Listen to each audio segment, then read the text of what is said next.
Oh, I played the long game. I am by no means an expert or pro at revenge, but I am a patient person.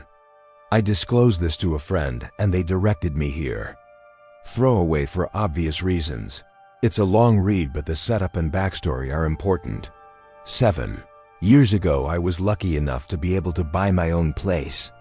I had saved for 10 years, worked my ass off, and I was so happy to be able to have a place to call my own. Now, being a single person on the mortgage meant I had to make compromises. One such compromise was buying a property on a shared block, a lot cheaper. Where I'm from, this usually means it's on a straight-a title. For some, that's a bonus, as it means there's a communal fund for repairs. Typically, insurance is cheaper as it's collective, and other things like maintenance being taken care of. Straight-a titles also come with a lot of bylaws and restrictions on what you can and can't do. I'm a pretty private and introverted person, so having to deal with people and have limits on how I live was a no-no. I took my time, found the perfect property. Shared block but freehold title. Only thing that was I needed to pay public liability insurance for the shared walkway on the property, split equally between owners. The real estate agent is local to my area. There's also about 3 degrees of separation between us. He has friends who are friends with my friends type of thing. Didn't know him, but knew of him. So that sort of felt good too. About 5 months after I move in, I get a knock on the door from the owner, landlord, of the property next to me to discuss insurance. Not a problem. I ask for a copy of the policy so I have a record. It gets sent through, and lo and behold, it's for straight-a insurance. I was incredibly confused, and after much back and forth, the property isn't a freehold title, but a straight-a title. I called my lawyer who conveyed the title, etc. He was dumbfounded, but over it all did the right thing and made things as right as they could. Arranged for a meeting with the real estate agent. I brought emails and printouts of the ads they had, all saying it was freehold. Emails between the real estate agent and my lawyer discussing its freehold status. Despite it being an absolute black and white, he refused to accept any fault or offer anything to make things right. I don't begrudge that. He's looking out for himself. I get that. However, I wouldn't forget it. I did enter into mediation with the real estate agent, and all I asked for was, when the time came for me to sell, they'd do it or cover the costs.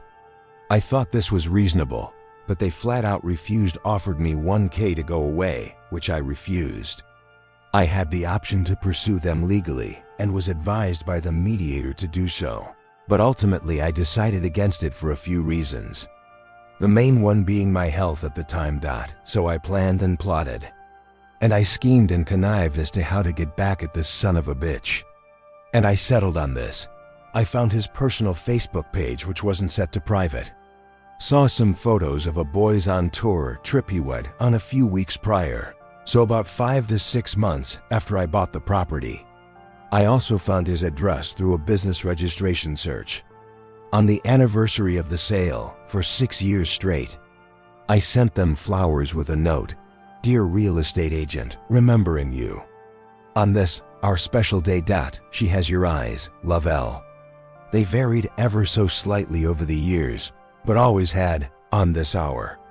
Special day, and some weird inference to a love child and a desire to reconnect. I also from time to time arranged for postcards and letters to be sent from another country. The one he was on tour in always signed Love L. I learned about 3 weeks ago that this guy had recently divorced, lost his home, and is not longer working as a real estate agent. His wife had found out he cheated on her. The story I was told through said friends of friends went along the lines of, he would get weird gifts and flowers every year, same day, every year. She, his wife, finally put 2 and 2 together and realized what the date was, and he admitted to cheating on her. Now, I didn't mean for this, but it turns out a year before I bought my house he had gone on holiday. Came back with an STD, gave it to his wife, but somehow convinced her that it wasn't him.